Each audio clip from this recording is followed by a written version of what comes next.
talk about home staging. Debby Hill. Hi there. Hi. Wait, hold on, I have to get a little organized here.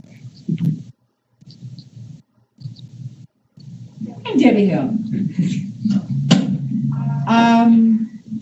And I'm a home stager. And I'll tell you my story in a little while, in a few minutes, to tell you why I work the way I work right now. But first of all, I want to tell you why staging is important. When we're talking about houses, you guys are investors, and maybe you're not talking about great aesthetic houses, but the buyer that's buying them is still buying something that is good, that appeals to them. When I'm working with realtors, I say to them, I'm the bad guy.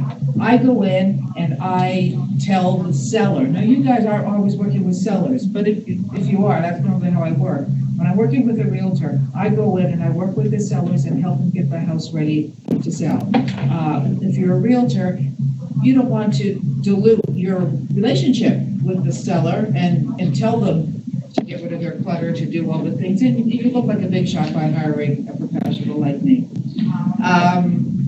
So staging is important because my philosophy is when you go through a house, I've been going through houses since I was a little girl. That's what my family did for fun. We would go to model suites and look at houses. I love houses.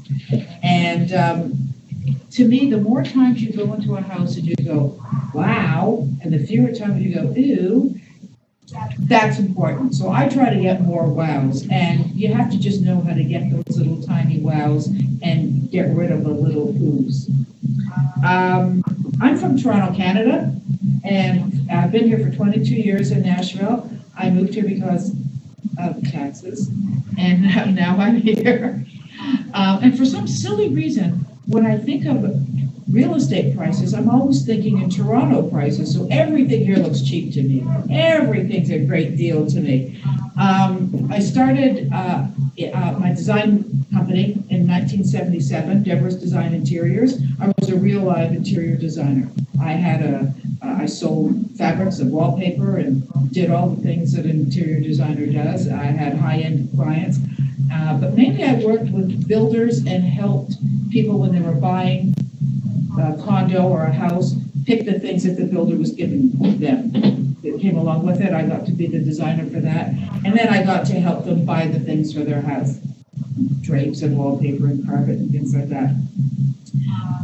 I moved here, as I said, in 1994, and I became a mommy. I was a mommy for decades. And finally, in 2008, my dream came true when I got to be a realtor. I wanted to be a realtor my whole life. And I got to be a realtor in 2008. My luck. I didn't know 2008 was going to happen, but it did. And I got myself in a great situation with a wonderful partner, and we had some wonderful listings. We did some beautiful stuff, except selling a lot of houses didn't happen. I stopped being a realtor in 2013. I didn't know that was going to happen. And if I was still one now, I'd be good. I went to another business, but I missed decorating.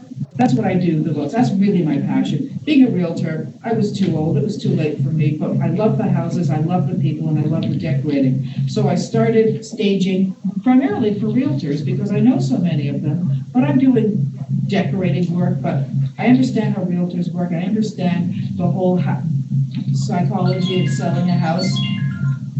And I'm working with realtors, helping them get houses ready, helping them get their clients' houses ready for sale, and when somebody buys a house. That's something that could come in handy. When you guys sell a house, sometimes people are buying them so fast. They're buying it at auction. They're doing something. They bought it fast, and now they're looking at it because usually you're selling houses at a deal. I can help people. I mean, if you buy let me just give you an example. I watch an awful lot of HGTV, and I watched this lady that was wanted, just this week, she was bought a house and they wanted to start investing, just like you guys, wanted to start investing. And so she goes in and she says, I don't like this, I don't like that, and I'm yelling at the TV because she was putting She was decorating the house. She wasn't staging the house. She was tearing out things that didn't need to be torn out because she was going to just flip it anyhow. A lot of times, if an investor might be an investor and understand the money and understand the market and understand stuff, but aesthetically might not know the best things to do to make the house ready. A lot of times, my philosophy always is, since I'm not selling anything to anybody except my time and my services, I like people to keep whatever they can. Sometimes people say, I've got to get rid of this whole everything. No, don't. You don't. We can make this work. And that's sort of what I do. I'm going to give you 10 elements of how to stage. There's 10 elements to staging. And each one is pretty much as important as the next. I was going to say they're in order, but no, they're not. But the number one thing is when you're selling a house, you bought a house, if you're just flipping it quick, you bought a wrecked house, you're selling a wrecked house, well, that's part of its charm, is it's a wrecked house. But if you're going through and making it a good house, the number one thing is it's clean. I mean, real clean. As long as, and that's where the ooze and the cool comes in. If people open up that and go, ew, that's no good. Anybody, it doesn't cost a lot of money to make a house perfectly clean and well maintained. When people are going through a house and they're looking for it to live in, they're just looking to see that it's clean and well maintained. And that's the most important thing. Have it professionally clean, and I mean toothpick clean. I mean getting in the crevices, making walking around with bleach and cleaning the everything. That's really important. The second thing is, and this is houses that people live in that are selling, is decluttering. And that's what the people are hiring me to stage. That's what usually the realtor didn't know how to say to their person. Take a breath. Take a breath.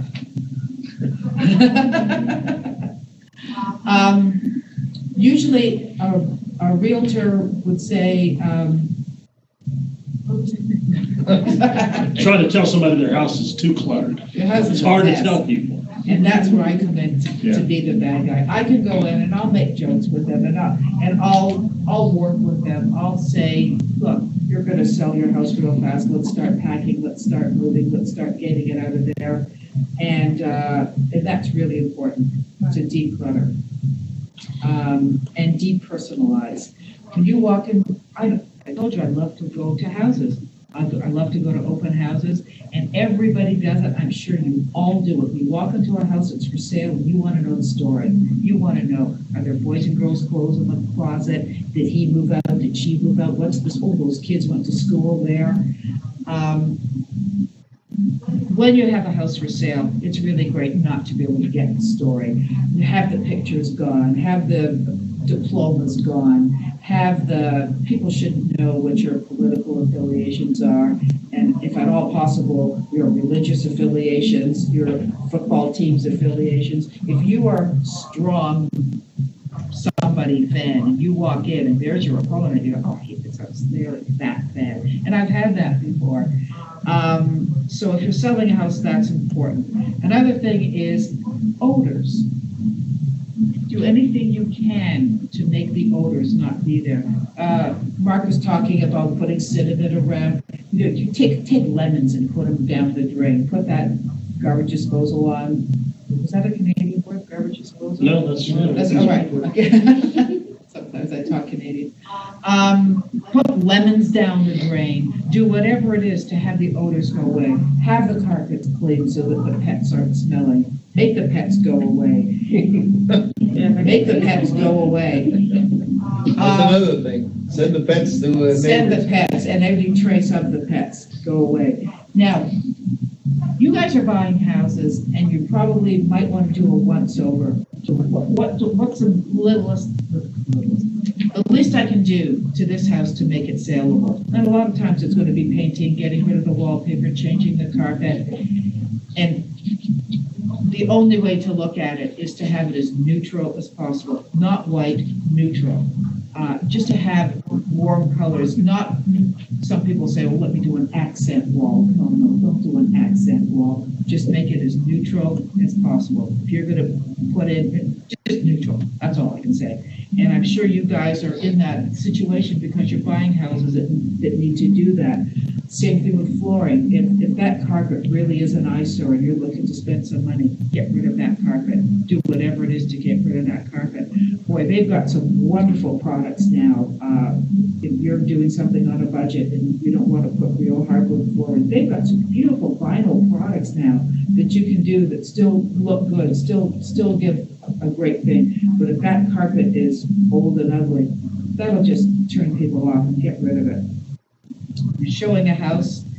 When I used to show houses, I would get there early. I would open every single blind, turn on every single light, turn on the oven light, turn on the fridge dispensary light, turn on every light, every lamp, and that makes such a difference. Even if it's broad daylight, just do that. That's really, really important. Furniture. I have furniture down here, and I don't know what to say about furniture. Again, that's sometimes why a stager is important. My daughter was buying a house, and David was there. He was our realtor. Went to a house, and this house was really beautiful, but they had theater furniture in this little tiny living room, which totally took away from the house. Unless you had vision, you couldn't see that this room was way bigger without these 4 theater chairs in it. So the furniture and furniture placement, if the seller has been there for a long time, they're used to their furniture. They're used to their lazy boy or whatever it is. And sometimes I'll nicely say, well, you know, you're moving soon. Why don't we just pack that away for now? It'll make more room. Really, it's ugly. It's got magazines and an Afghan that grandma built and made, and it's horrible. But we're going to get rid of that, and that's going to make a big difference. The worst thing you can do is when you go through a house and say, how am I going to get my family out of this house? You don't want to do that. I mean, people may not be able to imagine themselves in that house, but they want to know that they can get family out real quick. They're not so embedded there. When I was a realtor, every single time I would show a house, the husband would look up, just looking for a crack, just looking for something in the ceiling to be able to say, see, even though the cause of that crack was long fixed, that crack may still be there. You're selling a house and you wanted to get good money for it, fix those cracks. They're really important. That husband's going to look up. The most important thing that they see is when they drive up is the exterior. So, and Mark was saying it, he's so right. The very best thing you can do is get some darn flowers. Get a new welcome mat. That's the very first impression they're going to have, those nice flowers, that little thing, that little basket there, and that's really important. I heard some really good news for you guys in Nashville that are looking to do a little tiny staging. Great news for us. IKEA is coming. IKEA is coming to Antioch. Today too. Yep. And I say that because IKEA coming, what a great place. Take yourself up. You got a house on the market. It's already in Memphis. Yeah. Right, well, not yet. They've been arguing between the Well, we're getting It's it. coming. You can take $75 and go and you can get yourself a planter, a vase, and just a few things. And there you've got your empty house. Hopefully it's empty, doesn't have ugly furniture. And you can just do a few things. That's great. IKEA can do that because it's got that cool stuff. What else was I going to say? I want to talk about how I work as a stager. Usually the realtor. When I was a realtor, we would, of course, I was there and my fees were covered, but a lot of times a realtor pays my fees. Since I do another business, and the other business is my full-time job, I do this on a pretty part-time basis, and the good news of that is that I do it for a flat fee. And, hold on, who wants to give up my little cards here? My flat fee is here. My flat fee is $400. When I speak in an office, I extend to everybody a $100 discount. So anybody that's here or anybody that's associated with Green and hires me, it'll be $300. And for that, I'm not charging an hourly rate. I'm not sitting there looking at the time. I'm going to do it till the work is done. And I go in and actually help them do it. If you just want to hire me and I just say, get yourself a pad of paper and a pen, and I'll tell you what to do. It's $150. And sometimes if your budget's small, that's a great thing. Especially, say you just bought a house, you just invested in a house and you want to know, what should I do? I don't know what to do to be able to resell this house. I may be able to come in as a consultant and just give you some ideas of what to do to get the best bang for your buck, so that you're not spending money where you don't need to, you are spending money where you should, and maybe where you should get it. And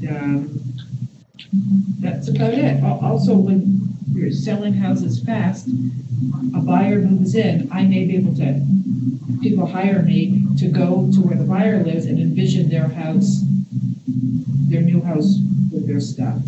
I'm pretty good at that. I have come from a 6,000 square foot house to a 3-bedroom house to a 1-bedroom house, still with my big furniture, so I know how to scale down furniture. I've learned how to live in small spaces, and a lot of people are doing that these days, and I can really help with that. And so therefore I make a great closing gift. I really do. Any questions? You say you help people with photos. How do you? Okay, I believe, you need great pictures of your place before it goes on the MLS. I would go and work with the photographer and make sure the house is ready for those great pictures.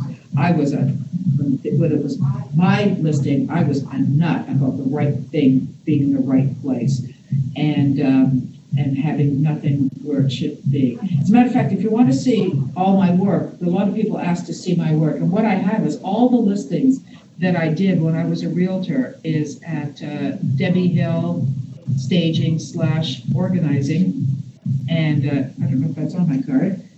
And you can see there's videos and pictures of all the listings I had, and I staged all those houses. They were pretty high end, but I staged them. And if you take a look at the pictures, you'll see there's Debby Hill with a Y, Staging / Organizing on Facebook. It's a Facebook page. If you've got a plant on the kitchen counter and it shouldn't be there, and it's going to really distract from the picture, because I guarantee when you're looking on the MLS and you're looking at the pictures, you're going to stop at the ones where the pictures are good, as opposed to where the content is good. You may move on if the content isn't good, but if it's a mess, you're not even going to stop at it. You're not going to stop and look at those pictures. Yes. When somebody hires you and pays the $400 fee, whether it's the client or it's the real estate office, what does that client have to spend to put the house in pretty good order? Well, I work with their stuff. I'm a stage Without director. adding anything. Without adding subtracting anything. stuff, basically. Yeah, I'm not looking to add anything. If they really want, we'll do a little shopping thing because they've got bad stuff. I've taken away so much. Let's go to TJ Maxx or IKEA and get a few things. But I'm looking, this is not the time to be spending any money. And I don't have furniture. I don't have access to furniture to put in there. So I'm looking for them to spend no money. I used to go to places, they said, oh, okay, we're putting the house on the market. We should replace the carpet. I go, no. You don't have to replace the carpet, please. Spend that money on new carpet in your new place. Your carpet is fine, get it clean. And so I'm looking to save the money. Sometimes they change the carpet, the new people buy the house, they take the carpet. Yeah, Exactly. I've seen that happen many times. As soon as you paint, they want to paint over it. Right. They have their own ideas, Yeah, so I'm looking for the least amount of work, the least amount of spending money, because basically all they really have to do is get rid of their crap, organize it nice, and clean the place up. That's basically what they have to do. My theory was, boxing your stuff, you're moving anyway, box your stuff up and either shove it in a third bedroom or the garage. You can always tell the people, hey, listen, we're moving, don't mind the junk in that third garage, a third bedroom. You can look in it by all means, but Exactly. or get one of those pods, I guess. That's perfect. You're moving, start the process, especially now. When you see those big houses, I couldn't have said that to those people. Those houses mostly didn't sell in 2008, 9, and 10. They were expensive and they didn't sell. But now, you put that house on the market, it's going. It's going fast. You know, another problem with that, the house still has all those knickknacks and stuff around. It looks like, again, like you said, it doesn't look like they're ready to leave. Exactly. You know, holy crap, you know, geez, are they ever gonna start? They'll never be able to move in 2 months, you know? But if they see them moving, and of course, it's cleaner, it's less dust, and, you know, and they're already on their way out. And now you think you can make a better deal because they're already on their way to the next house. You might think you can make a better deal. Exactly. Yeah, I mean, you don't want to see somebody's turtle collection on the shelf. Or their hockey trophies. Well, except for the big one. Yeah, it's coming. Yeah. Any questions? Can you talk a little bit about furniture arrangement? You go into most houses, there's wall to line furniture. Well, furniture, I mean, it's hard to say rules. It's in your head. It's in my head. What's right? the new, is it in the middle of the room or the outside? I mean, it's all going to depend on the furniture. It's all going to depend on the room. But I got to see it, right? That's the kind of thing I can do. I just moved into a house with my daughter, and we had this round table. The 4 chairs were there. Man, it wasn't looking good. We put them all on an angle, and all of a sudden, everything's cool. Another thing, and I'll tell you one of the biggest things, and everybody does it wrong, hanging pictures. Nothing is going to make a house look not designed well than pictures hung too high, or pictures hung in little groupings. I've just moved in with my daughter and her boyfriend, and I'm hanging up pictures real quick before they do, because I'm afraid they'll put a picture here, and I go, oh, no, it's just got to be there. It makes such a difference when a picture is hung way lower than you think. You know, I just moved out of a 1-bedroom apartment, and I have a lot of my friends still live in their big houses, and they come to my apartment, and they go, why is it so cool in here? Why is my place not? So I go to their great big house, and I go, why? Because you still have grandma's Afghan there, you still have your pictures of little groups and little silly things and some plastic plants hanging around. It's stuff like that that makes a place not look as cool.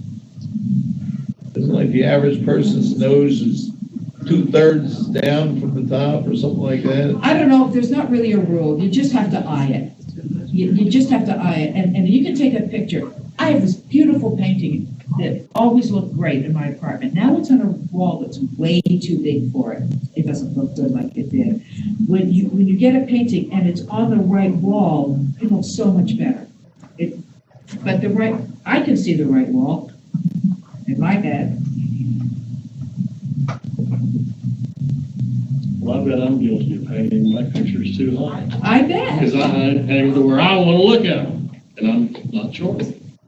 Well, that could be too. I mean, sometimes but. Yeah. My wife, I say, a little lower. No, it looks good up here. Yeah. Do you have your own furniture? Do you work with? She already covered that, Steve. She does not. I don't have furniture anymore. Anything like your own? See, there was something following up. That I want to do. You work with companies that rent furniture. You recommend to people that. So you just work exclusively with what's in there. That's what I do. There are companies that will rent furniture. Yeah, I work with what they've got. You're keeping their costs down, basically. I'm keeping their costs down. Now, I'm also a real life decorator. That's what I am. Yeah. So if you've got a buyer, you go shopping. And that's great. I love to go shopping. I'm not set up to sell anything, but I'll certainly go shopping with them and help them. Marcus want to know about color scheme. Color schemes. Good. When you do staging or whatnot, do you have anything to do with the paint or the furniture that you put in? You go with like a neutral? Do you have accents?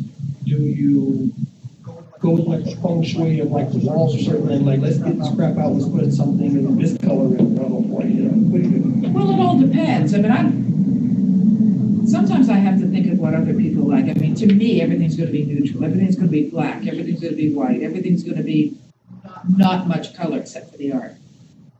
All my furniture is beige and black and white. All my life is beige and black and white. So, no, there's not a rule for that. You have to stand there and sort of feel it and see it. I mean, what makes you guys all have a talent for something. My talent is, if you want to describe a room to me, as you're saying it, I can see it in my head. And I can move things around, and I can really see it. And it gets annoying when people don't listen to me, but sometimes they don't. But I can really see it. I can see the finished result. So there are no rules.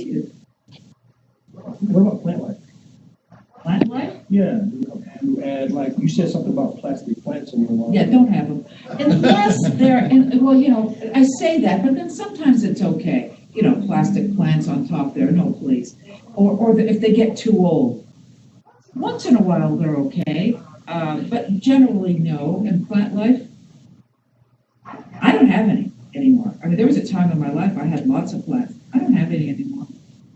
Does it affect the buying and selling the property? Because you say the welcome mat is brand new, the first impression that they get is the flowers, but when they get in the house, does the lack thereof or the addition of, again, plant life help the sale? Well, flowers would be great. I mean, the more fresh flowers you have around on an open house, that's fantastic. You got a little sign-in book and you've got some flowers there. I mean, because those are the things that are subliminally, they're going, oh wow, oh look at it. And the white flowers, like not the neon thing from Kroger. Have some white tulips, or have something that are cool flowers. Yeah, have some yellow roses or something that's real cool. And so that's one of the easy ways to get a wow. That's not the house, it was the flowers. Or two beautiful little pots with a little thing like a little nice mat. Everything before they walk in the house, if it's in the budget, a new door handle. That's real important. If they're going to be opening up this wrecked door handle, if you're going to do it, paint anything, paint that front door. So they walked in and they've gone, oh wow, a few times. Well, that's a good way to start. So then, I mean, my daughter and her boyfriend just bought a house last year, and they took out the cupboards and they put these very cool shelves. A lot of people are taking out the cupboards and putting these real cool, and they're like barn wood shelves, and that's fantastic. So people are going to go in and they're going to go, oh wow. Oh, I mean, I guess there are some things that are really in vogue. If you can put one of those sliding barn doors over one of your doors, you've hit a home run. You could then have an ugly toilet in one of the bathrooms, and they'd go, oh no, but I love that barn door. So it's little tricks like that are in vogue now. You guys, you should be watching HGTV all the time. You're going to see it all. Watch Chip and Joanna. Well, they're going to tell you exactly what to do.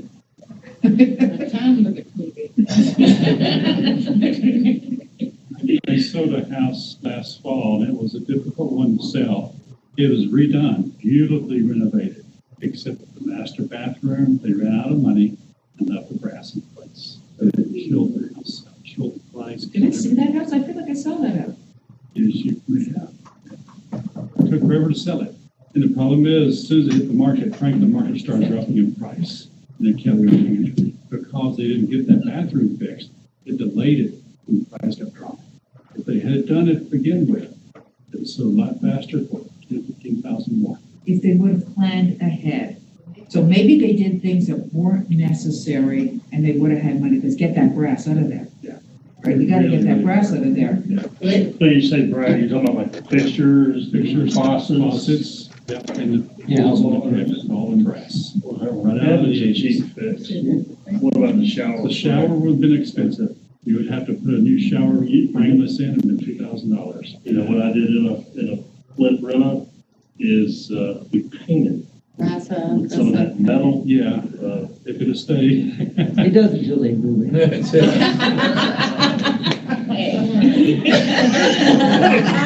It wasn't my idea, but it sure looked good. We can leave them the can of paint for, if No, that's special metallic. I mean, It's pretty good. And I used to have a company, I lived in LA for a short time, it was called Cheap Tricks, because, TRIX, because I love to come up with inexpensive ways to make something look good. I'm all about saving money. How many big monstrosities have you seen that have no taste? Oh, yeah. So many. Usually the bigger the worse. Yeah, and so just because you spend a lot doesn't mean that that the taste is good. Money does not ensure. How about open house tips? When you have an open, I'm not I'm a broker, but I don't do that. But there's a lot of realtors here. Food, no food, flowers, no flowers. You don't want the crumbs. You have flowers, you have a sign-in book, you got some music, you better have some music. Do something. Actually, I see that on TV now, they have, all these stations have, we put it on this week, it was like a fish tank on your TV. So have things like that. You definitely have to have music, like I said, open up the windows before and then close them, make sure it's cool, extra cool in the house. You say no food, what about water? If it's hot, I bring water. If it's hot, right, but just have a vision of the family coming in with 3 kids running around. I burn a candle that's scented, that smells like cookies cooking or something along those lines. Little tricks. Yes. But it goes along with allergies too, That's what you have to be careful. Yeah, so. Just turn on every light. I mean, that's the most important thing. Turn on every light, open all the drapes, just make it as bright. Some people, they live with their blinds closed, just make them go up, open them up, turn on both, everything, every light that goes on in the house. That's what you do. And make sure that there has to be music. Jazz or something. Right? Sometimes you don't even know. We had one that we bought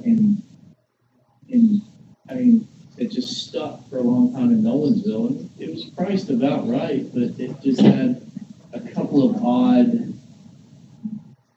I guess they were decorative items, tile in had tile in the main office. It just didn't flow. Colors were a little masculine. You don't always know, but I know that on renovations, people come in a lot of times and they expect something that he had mentioned, not finishing the renovation, but if it is renovated, they almost expect it to be perfect, and so you need to kind of tidy up that bow and make it as nice as possible. I can tell you as an agent that the first thing I see, if I see dirt, it makes me think people don't care about their house. Exactly. That people that keep things clean and organized and actually take the time to decorate are meticulous people that take care of it. And that's the subliminal stuff that works in my head personally. So just like you mentioned the crack, I know a crack's not a problem, but when I see a crack, I know the kind of people that would take care of it, and then the people that don't take care of it. People that don't take care of things tend to add up and multiply. And buyers, that's what buyers want, a well-maintained, clean house. Basically what they want. Now, that stuff doesn't scare me, but you get a lot of people that, it will scare them. You make sure you got that oven clean. They're all self-cleaning ovens. Clean that oven. What do you do with the basement? I didn't quite get that.